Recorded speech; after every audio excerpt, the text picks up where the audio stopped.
The Camp David Accords were signed by Egyptian President Anwar el-Sadat and Israeli Prime Minister Menachem Begin on 17 September 1978. Following 12 days of secret negotiations at Camp David, the two framework agreements were signed at the White House, and were witnessed by United States President Jimmy Carter. The second of these frameworks led directly to the 1979 Egypt-Israel peace treaty. Due to the agreement, Sadat and Begin received the shared 1978 Nobel Peace Prize. The first framework, which dealt with the Palestinian territories, was written without participation of the Palestinians and was condemned by the United Nations. Preceding diplomacy. Carter Initiative. Carter's and Secretary of State Cyrus Vance's exploratory meetings gave a basic plan for reinvigorating the peace process based on a Geneva Peace Conference and had presented three main objectives for Arab-Israeli peace: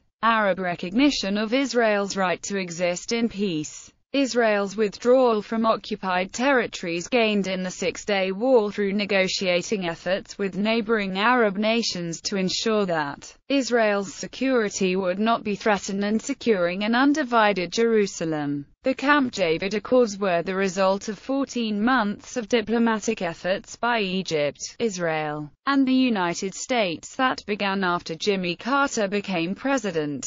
The efforts initially focused on a comprehensive resolution of disputes between Israel and the Arab countries, gradually evolving into a search for a bilateral agreement between Israel and Egypt. Upon assuming office on 20 January 1977, President Carter moved to rejuvenate the Middle East peace process that had stalled throughout the 1976 presidential campaign in the United States. Following the advice of a Brookings Institution report, Carter opted to replace the incremental, bilateral peace talks which had characterized Henry Kissinger's shuttle diplomacy following the 1973 Yom Kippur War with a comprehensive, multilateral approach. The Yom Kippur War further complicated efforts to achieve the objectives written in the United Nations Security Council Resolution 242. Israel's Prime Minister Yitzhak Rabin and his successor, Menachem Begin, were both skeptical of an international conference. While Begin, who took office in May 1977, officially favored the reconvening of the conference, perhaps even more vocally than Rabin, and even accepted the Palestinian presence. In actuality, the Israelis and the Egyptians were secretly formulating a framework for bilateral talks.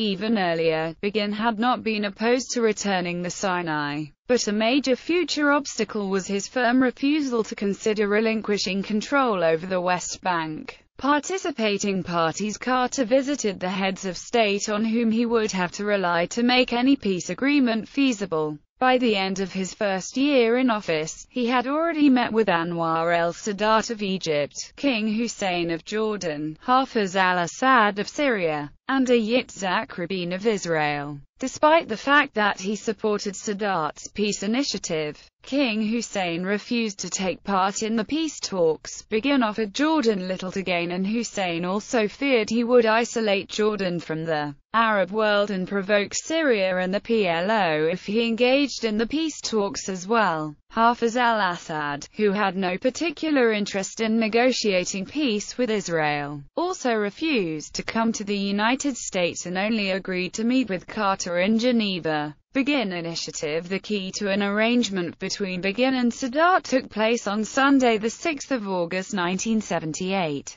As a result of a telephone call made that morning to the Israeli Prime Minister's office by a United States citizen who had an idea for peace, the Prime Minister had not yet arrived at his office, and the caller spoke to Mr. Yechiel Kardashai, a Begin staff head. Kardashai said that no one was speaking with anyone and we expect a war in October. He also told the caller that if any high-level talks were to occur, the caller could be assured that they would be using his approach. Begin arrived, was informed of the plan, and contacted Sadat, who agreed to the plan on that day. On the next day, Secretary of State Cyrus Vance traveled to the Middle East to obtain first-hand confirmation of the agreement between Israel and Egypt. The following day, Tuesday the 8th of August, the Camp David meeting was scheduled to take place in exactly 4 weeks' time, on the 5th of September 1978. The plan was that Israel agreed on the 6th of August to return the land to Egypt. Sadat's then waning popularity would be greatly enhanced as a result of such an achievement. Israel's security was ensured by the specific activities to take place during the transition period. Those activities also were included in the idea for peace, communicated to Begin's office on the 6th of August. Sadat Initiative President Anwar el-Sadat came to feel that the Geneva Tract peace process was more show than substance, and was not progressing,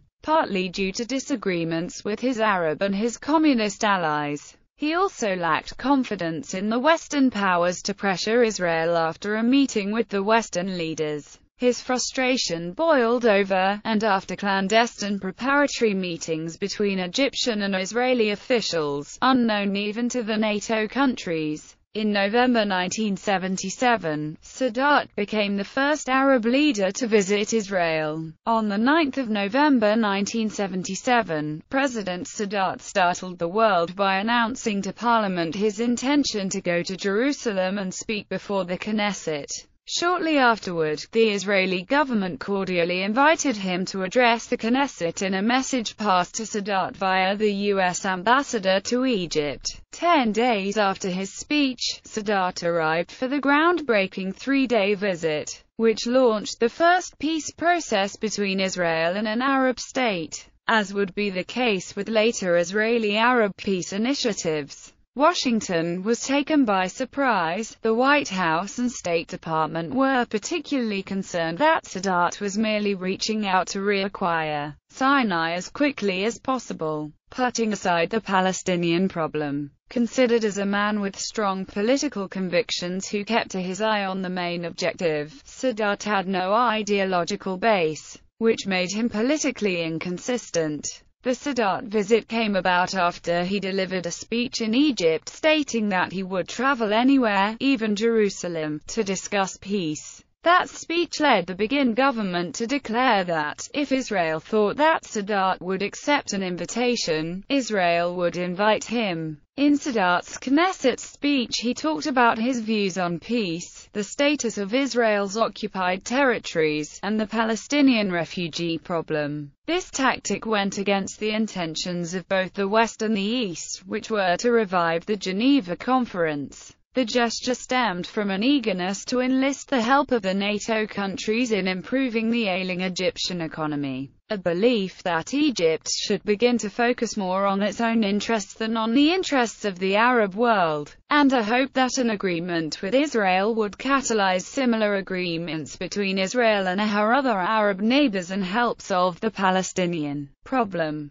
Prime Minister Begin's response to Sadat's initiative, though not what Sadat or Carter had hoped, demonstrated a willingness to engage the Egyptian leader. Like Sadat, Begin also saw many reasons why bilateral talks would be in his country's best interests. It would afford Israel the opportunity to negotiate only with Egypt instead of with a larger Arab delegation that might try to use its size to make unwelcome or unacceptable demands. Israel felt Egypt could help protect Israel from other Arabs and Eastern communists. In addition, the commencement of direct negotiations between leaders, summit diplomacy, would distinguish Egypt from her Arab neighbors. Carter's people apparently had no inkling of the secret talks in Morocco between Dayan and Sadat's representative, Hassan Touhami, that paved the way for Sadat's initiative. Indeed, in a sense Egypt and Israel were ganging up to push Carter off his Geneva track. The basic message of Sadat's speech at the Knesset were the request for the implementation of Resolutions 242 and 338. Sadat's visit was the first step to negotiations such as the preliminary Cairo Conference in December 1977. Egyptian-Israeli talks.